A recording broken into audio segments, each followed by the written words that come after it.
राजा दशरथ कब नारी बन गए थे और दशरथ रूपी नारी से किस संतान का जन्म हुआ था। दक्षिण भारत में एक स्थानीय कथा के अनुसार एक समय राजा दशरथ नारी बन गए थे। वीडियो शुरू करने से पहले आप चैनल को सब्सक्राइब कर लें, बेल आइकन को दबा दें तथा कमेंट बॉक्स में जय श्री राम अवश्य लिख दें। तो चलिए शुरू करते हैं। त्रेता युग में राजा महाराजा आखेट करने के लिए वन में जाया करते थे। एक समय की बात है, राजा दशरथ आखेट करने के लिए जंगल में गए। उस समय क्षत्रिय जब आखेट करने जंगल में जाते थे तो वह जब तक उस राजा को जंगल में शिकार न मिले वह राजा अपने राज्य वापस लौट कर नहीं आता था। उस दिन महाराज दशरथ को कोई शिकार नहीं मिला और वह शिकार की खोज में बहुत दूर निकल गए। कई दिन गुजर गए परंतु उन्हें शिकार नहीं मिला। एक दिन वह थके हारे अपने राज्य की ओर लौट रहे थे। वह भूख प्यास से व्याकुल थे। तभी उन्हें जंगल में एक सरोवर दिखाई दिया। वह सरोवर इंद्र की अप्सराओं के स्नान करने के लिए था और उसकी देखभाल विभांडक ऋषि के पुत्र श्रृंगी ऋषि कर रहे थे। ऋषि श्रृंगी ने अपने तेज और तपस्या के बल पर उस सरोवर को ऐसा बना दिया था कि उस सरोवर में जो भी पुरुष पानी पीता या स्नान करता वह तुरंत नारी बन जाता। महाराज दशरथ भूख प्यास से व्याकुल अपने घोड़े के साथ उस सरोवर पर आ गए और जैसे ही उन्होंने उस सरोवर का पानी पिया उनका शरीर एक सुंदर अप्सरा के समान नारी के रूप में परिवर्तित हो गया। जब वह सरोवर से बाहर निकले तो अपने शरीर को देखकर बहुत दुखी हुए और उस सरोवर के पास बैठकर रोने लगे। तभी वहाँ पर महाराज रोमपाल जो कि अंग देश के राजा थे वह भी शिकार करने के लिए आए थे। जब उनकी नज़र सुंदर अप्सरा समान राजा दशरथ पर पड़ी तो वह वहीं रुक गए। महाराज दशरथ ने निर्णय किया कि अब मैं वापस अयोध्या नहीं जाऊंगा। अयोध्या जाकर मैं कैसे बताऊंगा कि मैं महाराज दशरथ हूँ। वह मुझे पहचानेंगे नहीं और मुझे महाराज दशरथ का हत्यारा समझेंगे। यह विचार कर वह अयोध्या वापस नहीं गए। उनकी आवाज़ पहले जैसी ही थी तथा उनकी चेतना नहीं गई थी। उन्हें सब कुछ याद था लेकिन उन्हें समझ नहीं आ रहा था कि अब क्या करें। तभी वहाँ राजा रोमपाल पहुँच गए। बोले, हे सुंदरी, तुम कौन हो और इस निर्जन वन में क्या कर रही हो। तब राजा दशरथ ने कहा कि मुझे याद नहीं है कि मैं यहाँ कैसे आई और यहाँ क्या कर रही हूँ। तब राजा रोमपाल ने कहा कि तुम मेरे साथ मेरे महल में चलो, तुम परम सुंदरी हो। राजा दशरथ ने विचार किया, मुझे इसी राजा के साथ जाना चाहिए। यदि मैं नहीं जाऊँगा तो मैं इस जंगल में क्या करूँगा और यदि मैं किसी अन्य पुरुष के हाथ लग गया तो वह मुझे ज़बरदस्ती यहाँ से ले जाएगा और अपनी दासी बना लेगा। इस राजा के साथ मैं रानी बनकर रहूँगा क्योंकि मेरा शरीर इस समय एक सुंदर नारी का है। यह सोचकर वह राजा रोमपाल के साथ उनके महल में चले गए। राजा रोमपाल ने दशरथ रूपी नारी से विवाह कर लिया। कुछ दिन बाद उनके यहाँ एक पुत्री का जन्म हुआ।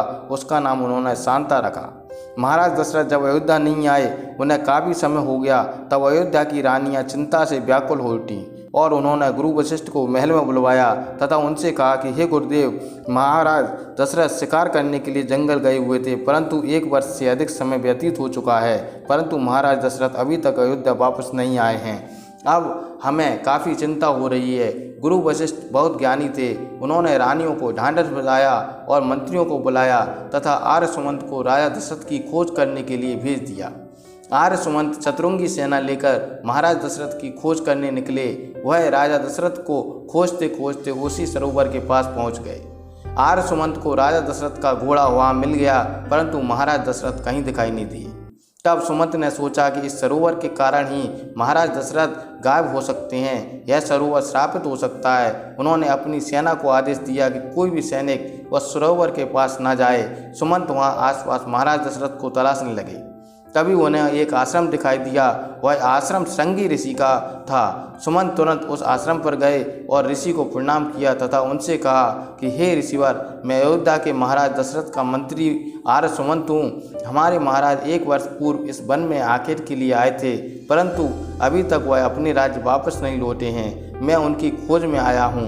कृपया आप महाराज दशरथ की खोज करने में हमारी सहायता करने की कृपा करें कि महाराज इस समय कहाँ हैं। तब श्रृंगी ऋषि ने अपने तपोबल से देखा और कहा कि हे महामंत्री, मेरे तपोबल से उस सरोवर में जो भी पुरुष पानी पिएगा या स्नान कर लेगा वह नारी के रूप में परिवर्तित हो जाएगा।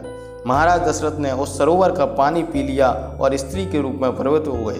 तब सुमंत ने कहा कि हे ऋषिवर, स्त्री रूपी महाराज दशरथ इस समय कहाँ पर हैं। तब श्रृंगी ऋषि ने बताया कि इस समय स्त्री रूपी महाराज दशरथ अंग देश के राजा रोमपाल की महारानी बनकर रह रहे हैं तथा उन्होंने एक कन्या को भी जन्म दे दिया है। यह सुनकर आर्य सुमंत अंग देश पहुँच गए और उन्होंने राजा रोमपाल को बताया कि अयोध्या के महाराज दशरथ आखेट के लिए वन में गए और भूलवश उन्होंने उस सरोवर का पानी पी लिया, जिससे वह स्त्री के रूप में परिवर्तित हो गए। इस समय वह रानी के रूप में आपके महल में हैं। यह सुनकर राजा रोमपाल ने तुरंत अपनी रानी को बुलवाया और पूछा, क्या तुम इन्हें जानती हो, यह कौन है? तब स्त्री रूपी महाराज दशरथ ने कहा कि यह अयोध्या के महामंत्री आर्य सुमंत हैं। आर्य सुमंत ने कहा कि महाराज, आपके बिना अयोध्या में निराशा छाई हुई है, आप अयोध्या वापस क्यों नहीं आए? तब महाराज दशरथ ने कहा, मेरा शरीर उस सरोवर में पानी पीने के बाद एक स्त्री के रूप में परिवर्तित हो गया और मैं इस स्त्री रूपी शरीर के साथ अयोध्या वापस कैसे आता? मुझे कौन पहचानता? इसलिए मैंने राजा रोमपाल के साथ आना उचित समझा। आर्य सुमंत ने तुरंत गुरु वशिष्ठ को अंगदेश आने के लिए संदेश भेज दिया।